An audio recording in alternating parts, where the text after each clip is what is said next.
and welcome to another awesomely refreshing episode of Secrets of a B2B Marketer. Today we have with us Mr. Kunal Aman. Kunal is the head of marketing and communications for a company named SAS for Indian subcontinent and a member of its APAC and emerging markets leadership.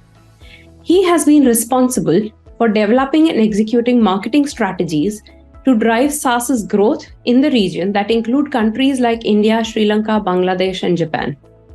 In the past, he has worked with and led high-performance teams across diverse functions such as corporate strategy, analyst relations, engineering, marketing, and public relations with companies such as Amdocs, HCL, Terrametex, and L&T. Kunal, I would like you to take us through your role in the company. What does the company do and what do you do there? First of all, thank you for having me, Benita, on your show. Pleasure to be here. From my own experience, right, at SAS specifically, as you mentioned, right, I lead the marketing as well as the communications function at SAS. And it's been a fantastic transition because in the past, right, I have had roles that have played on the services marketing side of things, targeting more developed economies. And in fact, I started my career in the engineering side of things. So with Amdocs, where I was, and that's where, in fact, my likeness to marketing began. Right, I became much more aware about marketing because I, in fact, worked with a client of ours, which was a US client, and helped them launch the Apple iPhone as well. Wow. It was a fantastic journey where I learned a lot about marketing, and though I was purely on the engineering side and the techno-functional side, and that's where I kind of had that transition from engineering to marketing over a period of time. So been really fortunate to have worked with some really fantastic firms, both on the services side as well as on the product side. But more recently, I've been with SAS for the last 8 years, and SAS is a through and through data management and analytics company, and we are largely now also moving towards heavily towards artificial intelligence, right? Because that's the natural progression of analytics. So the last few years I've been focused on the Indian subcontinent, but beyond that, I have managed Japan for a bit, and I also have some regional roles with at the Asia Pacific level, as well as I'm on the marketing council and the global level as well. So been quite fortunate to have got a fantastic exposure while being right in the midst of the analytics boom, if I were to say so, right? So that's been a little bit of me. Very fascinating journey, and I love the loyalty that you've shown. Very, very rare. In fact, I think was it yesterday, I tweeted about how loyalty has become such a precious thing, and yet people shove it out the door very quickly. So kudos to you for hanging on there. But I must admit, when I first heard the company name SAS, I thought it was like a software as a service SaaS company, and it was only upon interacting with you and kind of looking deeper into your company that I realized that you are into an entirely different space. And of course, artificial intelligence somewhere falls into the software space, but it's quite fascinating what you're doing. Can you throw some light on that and how you're not a SaaS company, to be very clear? Yeah, no, I think so the IT industry and the technology industry at large, like, we are notoriously good when it comes to acronyms and putting together terms that are quite a mouthful, right?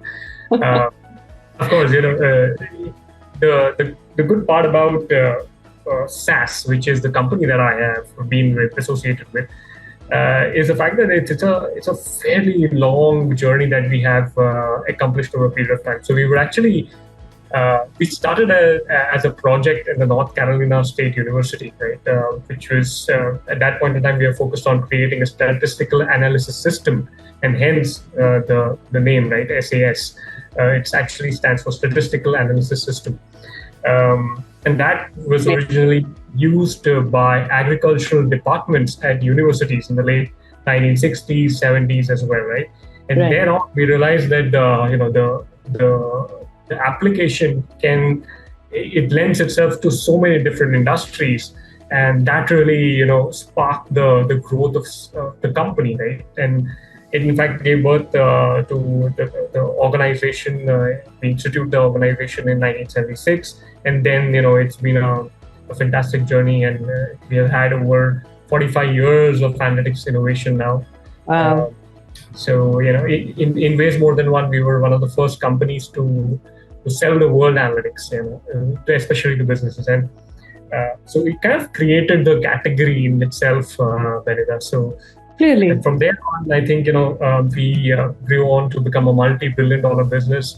In fact, we are one of the largest privately held software companies in the world, and we continue to focus on data management, analytics, and now increasingly AI. So that's been a little bit of a backstory of SAS as the organization.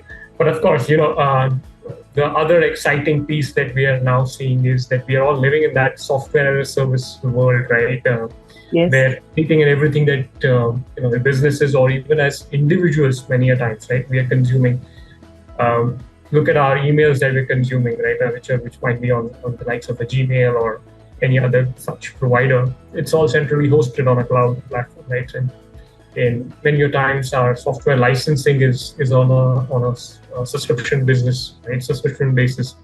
Okay. So I think the cloud and the internet at large, right, has really exploded the sort of opportunities there are for distribution of software, right? So there's no physical need for indirect distribution. Software gets deployed almost instantaneously.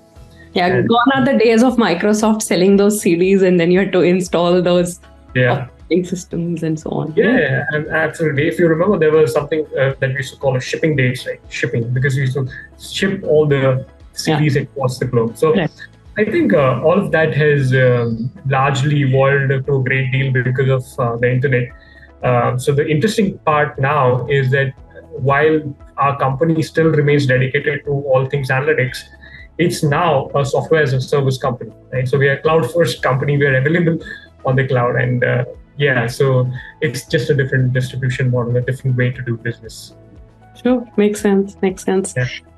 In fact, I recall as we were speaking last time, there was this whole conversation you had about how it's important for B2B marketers to also make sure that there is a certain amount of the brand awareness under common people or a larger audience than just your target audience.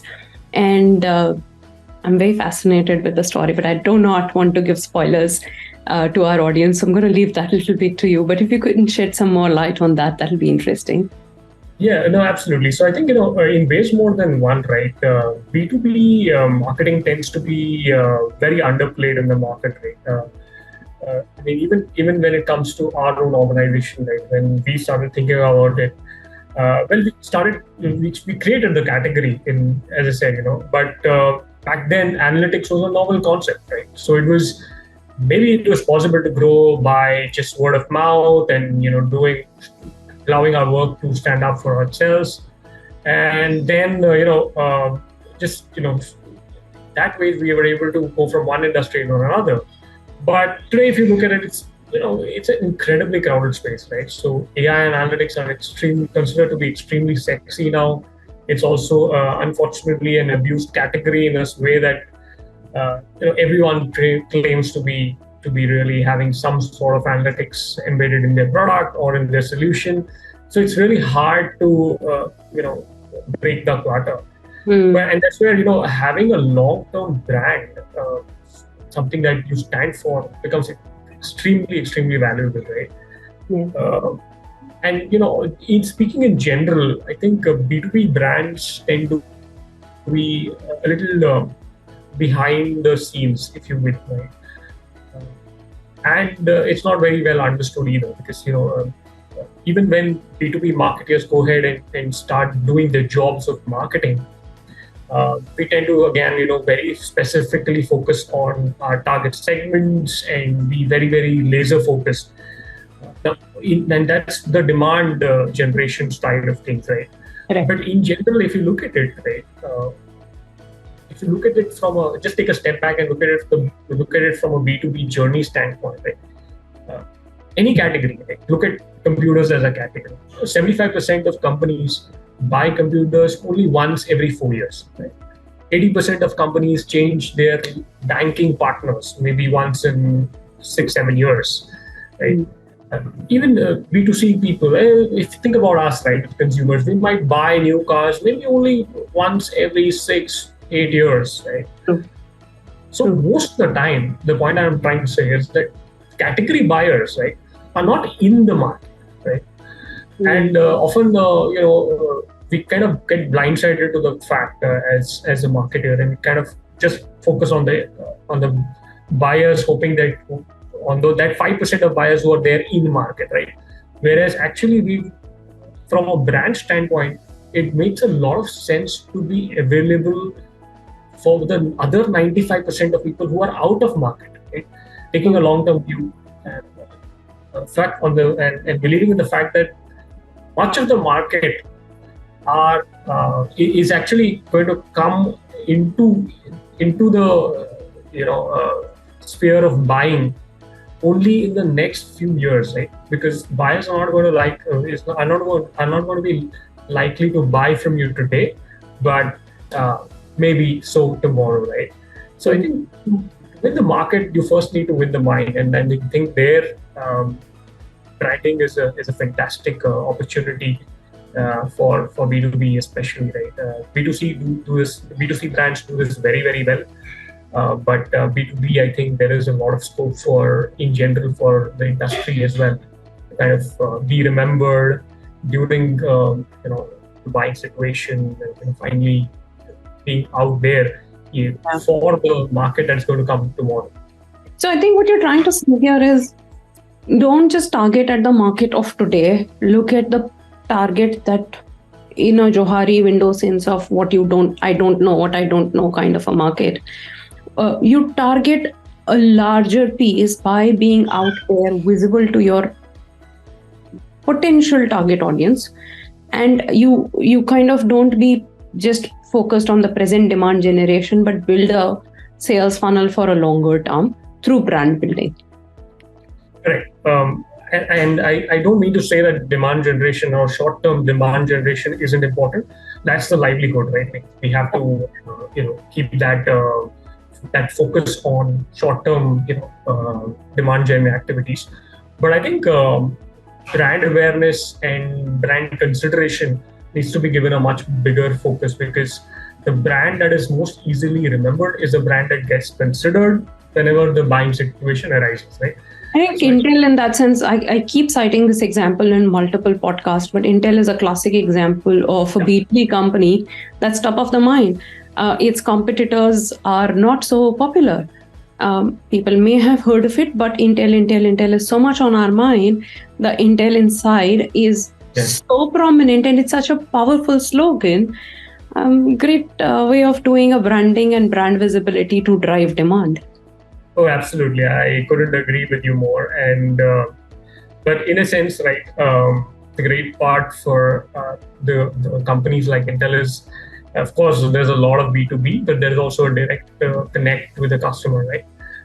So there is that small logo that appears on your laptop or your computer somewhere, which says Intel inside, and it's very visible out there. It might be just maybe a few centimeters. A sticker on your laptop, but yes, it is. But it does the job, right? And the point that I'm trying to say is, I think, it's a fantastic example of how they have really differentiated themselves, and clearly created a very strong brand recall, especially in the chips market and the semiconductors market. Yeah. So tell us about this Rajasthan story that you were sharing, and what triggered it. Why did you do it? Yeah, I think, again, going back to the point that I was earlier talking about, when it comes to B2B brands, right?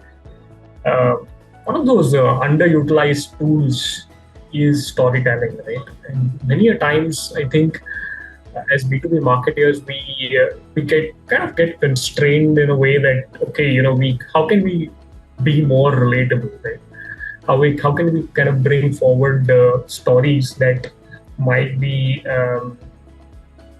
affecting the layman, might be something that they would care about, right? And that's where I think one of those things that we started internally focusing on are passion projects. Passion projects are typically projects that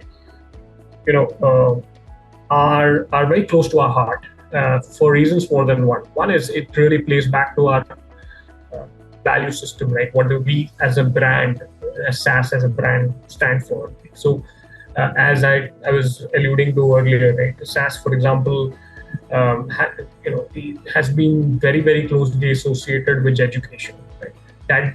That's obviously because we've also been born from that exercise that the North Carolina University conducted. So we have that lineage, we have that heritage as well.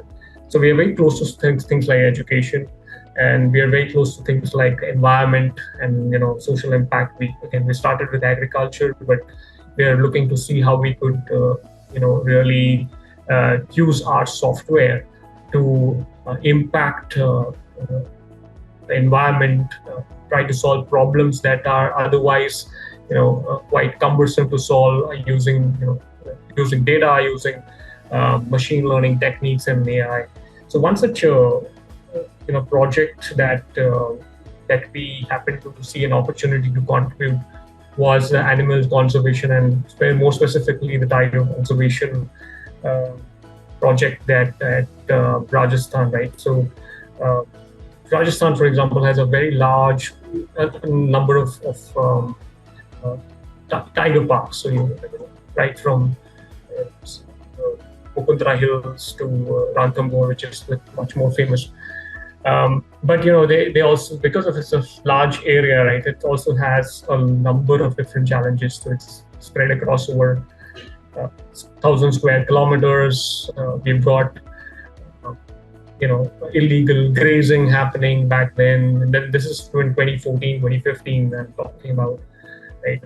They had issues around poaching. They had issues about when villagers would enter, and unfortunately, the boundaries were difficult to man. And then we had the illegal tree felling as well that was happening. So a lot of those issues required at that were actually being mitigated through manual intervention, and that was hard to just really keep track, right? And we had an opportunity to contribute there, and we thought, okay, how can you kind of use analytics and artificial intelligence to start focusing on solving this problem. And the way we kind of went about doing that is through deploying our machine learning and artificial intelligence tools to identify different sorts of entities that could be identifying the vehicle if there's around the park, identifying people, identifying whether it's a cow which is grazing, or for that matter, leopards or tigers, right? And that helped the government, the forest department in particular, really keep track of whether animals are moving from one area to another. Is there any sort of illegal activities that are happening, and all of this was getting monitored at a central station, and the system was automatically generating alerts, which is much more easier for them to kind of really track and get their beat organized, right? So why the forest rangers would organize the beat according to the sort of alerts that they were getting. So I think over a period of time, the conservation efforts really became much more integrated. The artificial intelligence and the machine learning algorithms played a very big role in really supporting the conservation efforts. Right? We saw that the tiger population itself grew from 45 in 2014 to 69 in 2018, and then even higher in 2022 now, more recently. So I think these sort of critical interventions was really fantastic to sustain these populations and protect them. So that's one clear example of where I think we had the opportunity to contribute and make that impact. And that story, by the way, was very well received by the media. It appeared in some of the most prominent newspapers in the country as well. So yeah, cutting edge work. Certainly very impressive work. But as you was sharing this, one of the thoughts that I had was, you're a large company, right? You have a legacy, you are a large company. A huge part of our target audience, our listeners, are probably not that large. They could be small and medium enterprises, and they may not either have the budgets for something like this or the wherewithal to execute a project of this scale and size. But what would be your advice to them? How could they incorporate storytelling into their marketing strategy? Yeah, no, it's a very good point that you're making now, Benita. I think number one is look, even when we were executing on this project, right? It was not the intention that we want to create a story, right? We thought there was an opportunity to use our software, and we plugged it in. So the point that I'm trying to say is that we many a times, right, these sort of stories, and it has happened far too often now. So I can definitely tell you that the exercise of reflection, just pausing and reflecting on what can we do more, right? That sort of always gives dividends, because there are always stories which are around us, right? Or opportunities where we could possibly do something. And in ways more than one, it could be pro bono, without expectation of a return, but maybe in the near future we might get a return. And just towards that, right? Very recently, for example, we were working with Government of Odisha, right, on a very different project when the pandemic really hit in, and we were actually working with the Chief Minister's office there. And what we realized is that the pandemic had, of course, we saw lockdowns. We had migrating folks come in, but there was a lot of data that the health departments, the transport departments had to sift through and finally get to a point where they were able to make sense of where to really prioritize the relief efforts, right? So that was a clear challenge that we saw. They did not have enough an idea about how to kind of go about solving that problem. And we thought it's a fantastic way to kind of really use our software, right? And we kind of worked with them on a completely pro bono effort where we build a COVID dashboard.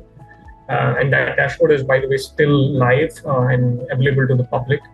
And this dashboard really tracks all the cases.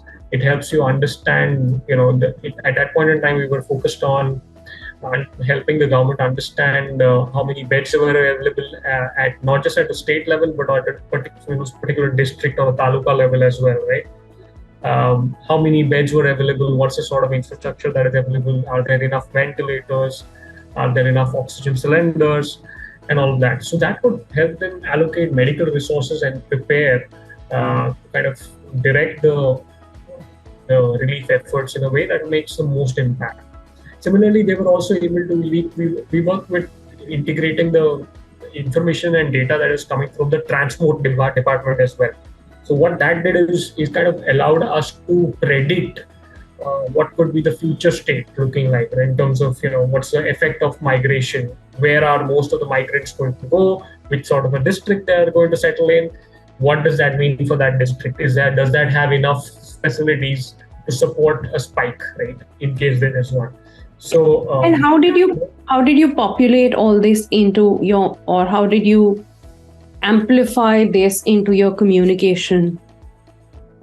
Were you marketing this? Yeah, so I guess the very fact that this was publicly available made all the difference, right? Because the moment the Chief Minister actually went ahead and inaugurated the whole project, right, and unveiled the dashboard to the public.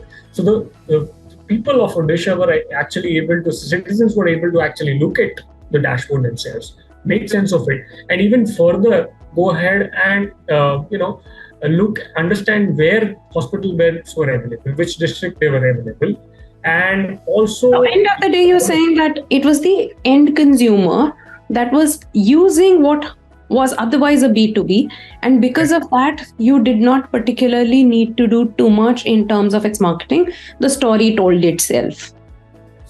Absolutely. That's exactly the point, Benita. We did not go out there and market saying, okay, this is what we have done, etc. But the fact that if the dashboard was getting 40,000 hits a day, and it got traffic not just from Odisha, but funnily enough from 123 other countries, right? Oh, wow. So that really, that was an impact that we certainly didn't expect or anticipate.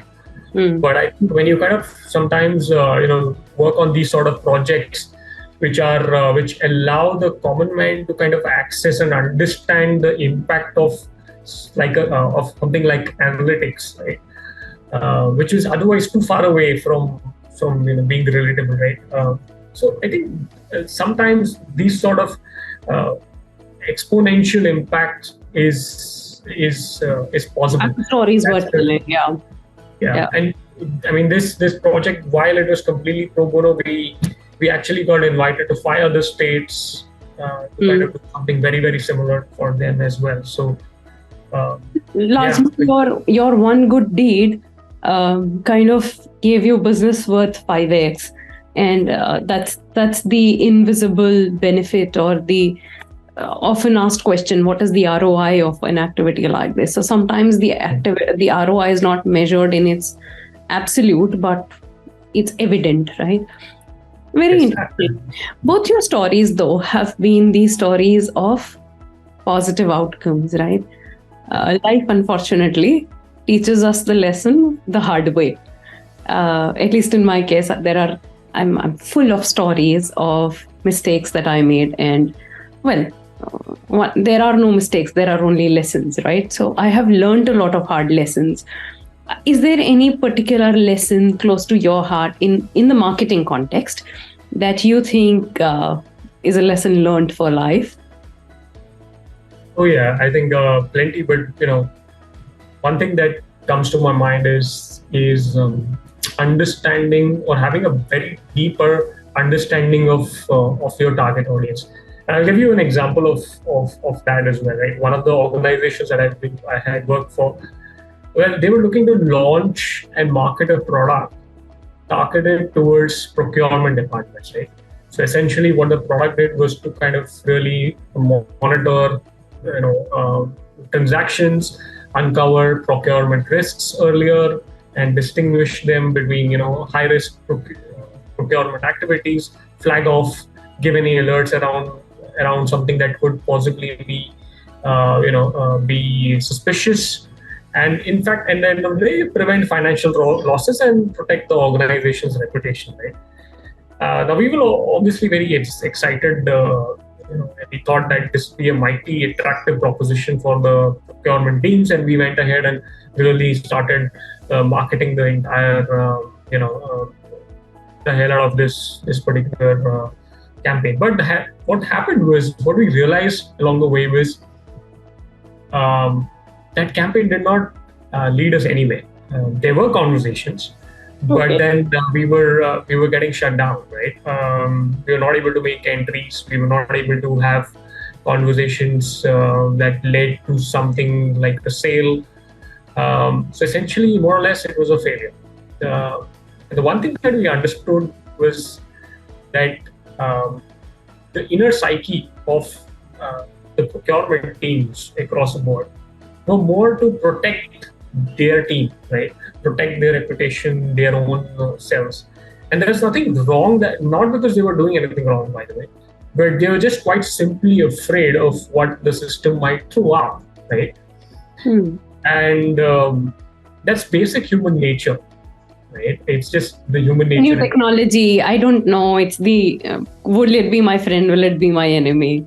Correct. I mean, think about AI today, right? There's enough and more buzz about whether it's going to take someone's job away, etc. Right? So, and that was the same that happened back in the 90s when computers really became much more, uh, commonplace. Right? People were afraid about whether that would take the jobs away. Yeah. So it's just natural, but it's so one of the things that that we learned through that exercise is to kind of closely consider the psyche of the target audience, understand their motivations, and also understand their fears and concerns, right? Because it may not, you might have a fantastic product, but if you're met with a very strong mindset, it just won't sell. And so we kind of came together and started. We thought, what else can we do? How can we pivot, right? And then we started.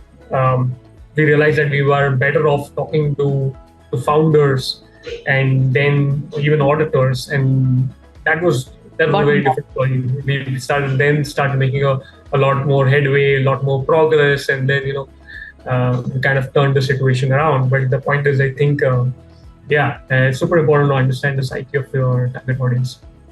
Yeah, and I keep thinking that this is the most granular of our marketing strategies. And one of the challenges as audience people face, and we are kind of tight on time today, but perhaps in another episode, I would love to deep dive into how does one understand the psyche, especially in a B2B place where there are too many stakeholders, for one, and each stakeholder category has its own set of challenges, its own set of biases, its own set of human behaviors.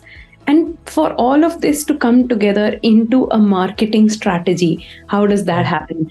But for today, we're tight on time, and so I will probably call you back for another episode in future.